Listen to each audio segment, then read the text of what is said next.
نہ یہ فرمایا ہے جو انہوں نے بتایا. اب یعنی نبی کو کوٹ کر رہے ہیں.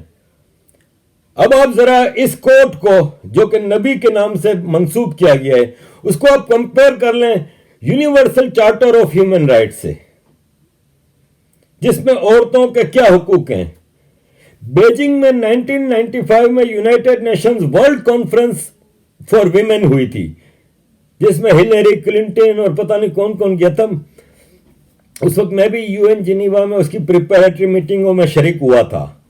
نیا میں نے یو این جانا شروع کیا تھا. اس میں باقاعدہ ویمن کے رائٹس بتائے ہیں کہ ویمن جب تک عورت خود تیار نہیں ہے اس کو کوئی مجبور نہیں کر سکتا کسی کام کے لیے. یہ یونائٹڈ نیشنز کا چارٹر آف ہیومن رائٹس ہے. لیکن اسلام کیا کہتا ہے؟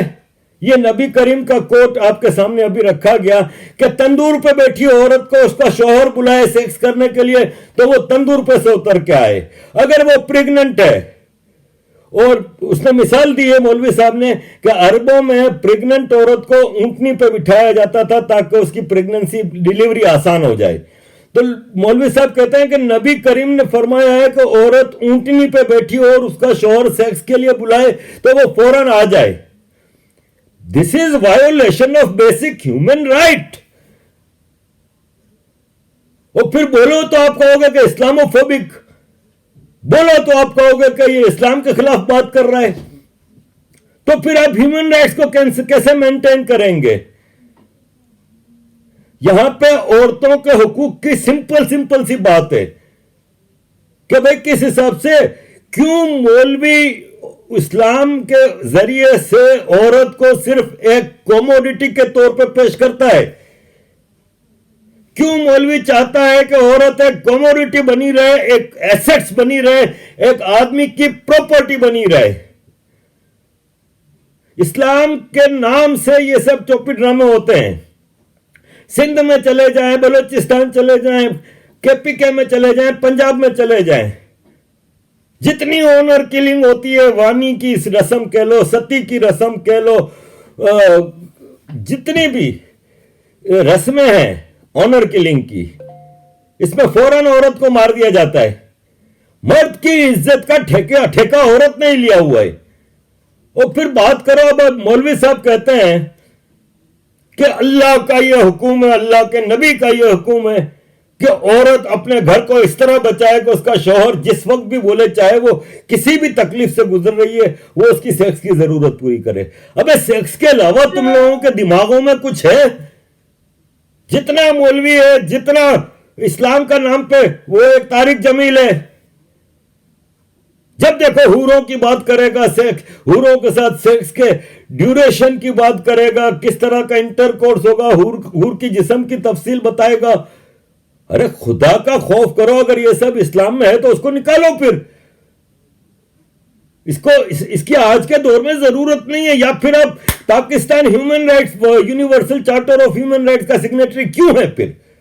پھر یونائٹڈ نیشنز گریبان سے پکڑے پاکستان کو، بجائے اس کے کہ ہم لوگوں کو بولے کہ تم لوگ اسلامو فوبک ہو اور تم لوگ یہ کرتے ہو وہ کرتے ہو. ذرا پاکستان کو تو بلا کے پوچھو کہ تمہارے مولوی یہ کیا کہہ رہے ہیں. اگر تم لوگ عورتوں کے حوالے سے یہ پوائنٹ آف ویو رکھتے ہو جو مولوی صاحب نے فرمایا ہے، تو یہ پھر violation of basic human rights اور violation of Pakistan being a signatory to universal charter of human rights. Beijing 1995 women world conference for women میں پاکستان موجود تھا. جتنے ویمن رائٹس کے حوالے سے گورننٹس ہیں یونائٹڈ نیشنز کے، ان کو پاکستان ایکسپٹ کرتا ہے. تو پھر پاکستان کو گریبان سے پکڑ کے پوچھا جائے کہ یہ کیا ہو رہا ہے. ابھی عورت مارچ ہوا تھا جس میں عورتوں نے صرف یہ ڈیمانڈ کی تھی کہ میرا جسم میری مرضی. اس پہ مختلف مولویوں نے وہ ریئیکشن لیا کہ عدالت نے اس عورت مارچ کے آرگنائزرز کو کورٹ میں بلا لیا ہے اور ان کو کہا ہے کہ بھئی آپ بتائیں کہ آپ نے ایسا مارچ کیوں کیا جس میں یہ نعرے لکھے تھے. ارے عورت کا جسم، عورت کی مرضی غلط ہے کیا؟ میری بیوی کے جسم پہ اس کا اختیار ہے، میرا کیوں ہوگا؟ یہ میرا بنیادی سوال ہے. میں آپ لوگوں کے ہاتھ میں یہ کیس چھوڑ کے جاتا ہوں, آپ فیصلہ کر کے بتائیں کہ میں غلط ہوں یا یہ مولوی صاحب غلط ہیں. عزیز دوستوں, میں کوشش کرتا ہوں کہ ویڈیو بناؤں, لیکن پھر مسئلہ وہی ٹائم کا آتا ہے, اور بھی زمانے میں غم ہے, غم الفت کے سوا کیا کریں. تو جتنا جاب سے ہٹ کے پھر ٹائم ملتا ہے تو میں کوشش کر کے ویڈیو بناتا ہوں. آپ لوگوں کی محبت کا بہت بہت شکریہ. Keep supporting. جے ہند, جے شری رام. اور قیامت کے قریب جائے گا, ویسے ویسے بیٹیوں کی تعداد بڑھتی جائے گی. اللہ کے رسول علیہ السلام نے یہاں تک فرمایا کہ قریب قیامت ایک ایک مرد کی سرپرستی میں 50-50 عورتیں ہوگی. یہ حضور کا فرمان ہے.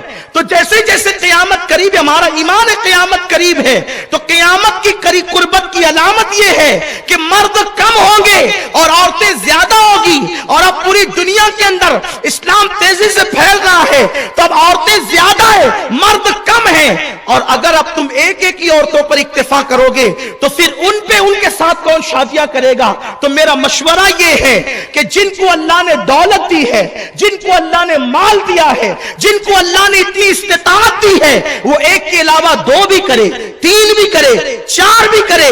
اور خواتین سے میری گزارش ہے, اس معاملے میں وہ اپنے شوہر کی مخالفت نہ کرے, بلکہ اپنے شوہر کا سپورٹ کرے.